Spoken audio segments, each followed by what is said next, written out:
Assalamualaikum warahmatullahi wabarakatuh. Halo teman-teman, perkenalkan nama saya Anissa Hoirunisa dari kelas 6A, Program Studi Pendidikan Bahasa dan Sastra Indonesia, Fakultas Keguruan dan Ilmu Pendidikan Universitas Singapura Bangsa Karawang. Tujuan dibuatnya video ini yaitu untuk memenuhi tugas akhir mata kuliah metode pengajaran sastra, sekaligus guna mengenalkan model Rodrigues Badazeski dalam pengajaran sastra. Jadi apa itu model Rodrigues Badazeski? Jadi model ini merupakan model pengajaran sastra yang dicetuskan oleh tokoh Raymond Rodrigues dan Denis Badazeski dalam bukunya yang berjudul A Guide Book Teaching for Literature tahun 1978.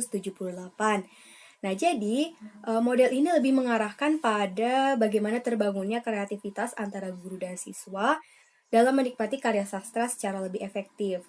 Di samping itu juga, akhir dari pengajaran dengan menggunakan metode ini diharapkan siswa bisa menciptakan serta melakukan kritik terhadap karya sastra dalam rangka penikmatan karya sastra. Sasaran dari model ini itu cukup fleksibel ya, jadi bisa saja digunakan pada pembelajaran prosa, puisi, ataupun juga drama. Namun, model Rodrigues Badazeski ini lebih cocok dalam pembelajaran prosa terlebih dahulu, karena genre prosa ini akan lebih mudah untuk diaplikasikan ke dalam tahapan pembelajarannya.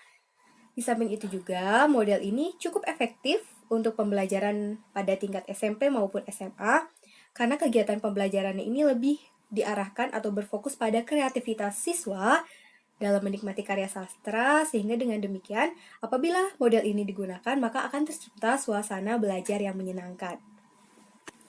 Model Rodrigues Badazeski sebagai model pengajaran sastra tentu saja memiliki kekurangan dan keunggulannya. Keunggulan dari model ini yaitu selain mempelajari prosa ataupun puisi, di sini juga siswa diajak untuk mempelajari dan berlatih bagaimana cara berdrama atau melakukan drama terhadap karya sastra. Jadi, karya sastra yang didiskusikan sebelumnya ini akan dimainkan atau diperankan. Selain itu, melalui model pembelajaran ini juga siswa bisa belajar untuk menciptakan serta mengapresiasi karya sastra. Adapun kekurangan dari model ini yaitu model Rodrigues Badazeski cenderung memiliki banyak tahapan sehingga diperlukan waktu yang cukup panjang supaya pembelajaran dengan model ini bisa berjalan dengan lancar. Selain itu juga, model pengajaran ini berfokus pada bagaimana siswa bisa menikmati karya sastra dengan baik. Jadi pada pembelajarannya itu tidak ada analisis yang mendalam terhadap karya sastra.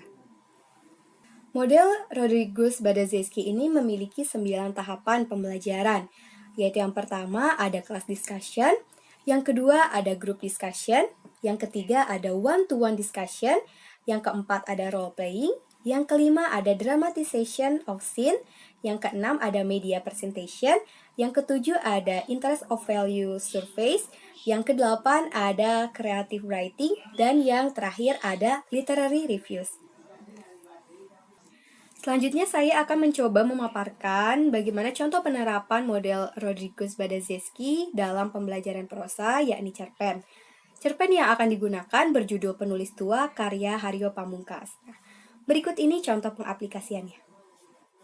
Pada tahap yang pertama, kelas discussion, guru bisa mengawali pembelajaran dengan memantik siswa mengenai pengertian cerpen, menanyakan cerpen apa saja yang dikenal atau yang pernah dibaca oleh siswa, ataupun bagaimana perasaan siswa atau alasan siswa menyukai cerpen tersebut.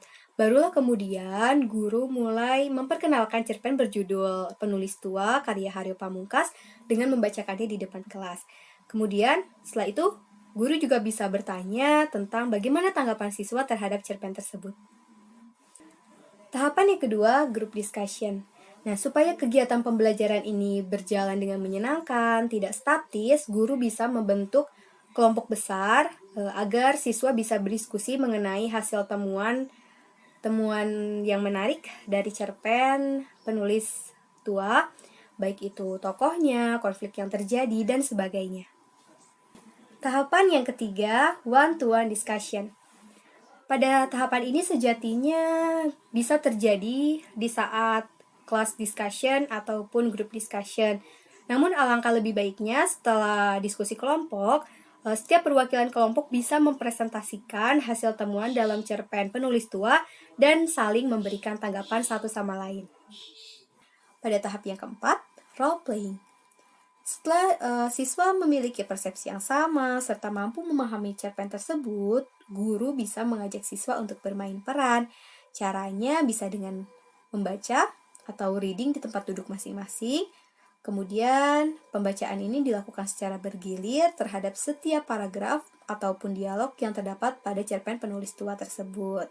Tahapan yang kelima ada dramatization of scene. Pada langkah ini, guru bisa memilih perwakilan siswa untuk mendramatisasi cerpen penulis tua di depan kelas.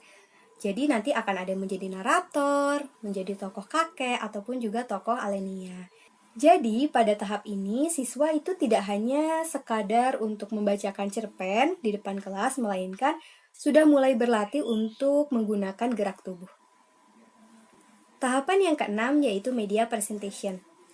Pada tahapan ini, guru bisa mengajak siswa untuk memikirkan kemungkinan media apa yang bisa digunakan dalam cerpen tersebut. Kemudian, guru bisa meminta siswa untuk menceritakan kembali atau memeragakan kembali cerpen penulis tua dengan menggunakan alat atau media peraga yang sudah disiapkan oleh guru. Nah, berikut ini contoh alat peraga yang bisa digunakan terhadap cerpen penulis tua. Jadi ini bisa digunakan untuk tokoh kakek dan ini untuk tokoh Alenia. Tahapan yang ketujuh, interest of value surveys. Pada tahapan ini, setelah siswa sudah memahami cerpen melalui berbagai kegiatan yang telah dilakukan sebelumnya, guru dan siswa bisa sama-sama menelaah nilai apa saja yang terkandung dalam cerpen melalui diskusi yang interaktif. Tahapan yang ke-8 adalah creative writing. Jadi pada tahapan ini, sejatinya itu merupakan bentuk pengembangan terhadap pemahaman serta kemampuan siswa. Maka, pada tahap ini guru bisa mengarahkan siswanya untuk menceritakan ulang cerita cerpen tersebut dengan kreativitas dan bahasa siswa sendiri. Hasil dari kegiatan ini juga bisa berupa teks pengembangan ataupun unjuk kerja siswa dengan menampilkan hasil kerja pengembangan dari cerpen penulis tua. Kemudian yang terakhir yakni literary review. Pada tahap ini sebenarnya merupakan tahapan akhir berupa apresiasi terhadap hasil kerja siswa dengan memberikan kritik ataupun saran yang mendukung, baik diberikan oleh guru maupun dari teman yang lain. Setelah pemaparan mengenai bagaimana contoh penerapan model Rhodicus-Badaczewski terhadap pembelajaran cerpen, saya juga akan memberikan contoh bagaimana penilaian atau evaluasi terhadap model tersebut. Jadi, penilaiannya ini bisa difokuskan kepada psikomotor siswa berupa portofolio, yakni hasil kerja siswa, dan unjuk kerja berupa penampilan mendongeng atau monolog.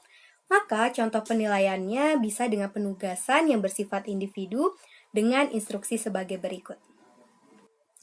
Pilih dan baca satu cerpen berbentuk fabel, kemudian kembangkan cerita tersebut dengan menceritakan ulang menggunakan sudut pandang lain ataupun dengan menambahkan episode khayal. Setelah itu, tampilkan hasil karya tersebut pada pertemuan berikutnya dengan menggunakan alat pendukung. Kalian bisa memanfaatkan berbagai media yang terbuat dari kertas origami ataupun dari kardus, dan kalian juga bisa memanfaatkan kain perca dan sebagainya.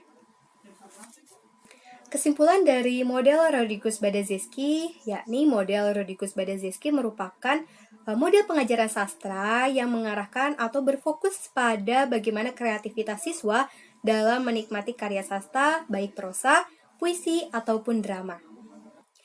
Demikianlah pengenalan model Rhodicus-Badaczewski dan contoh pengaplikasiannya dalam pembelajaran cerpen di tingkat SMA.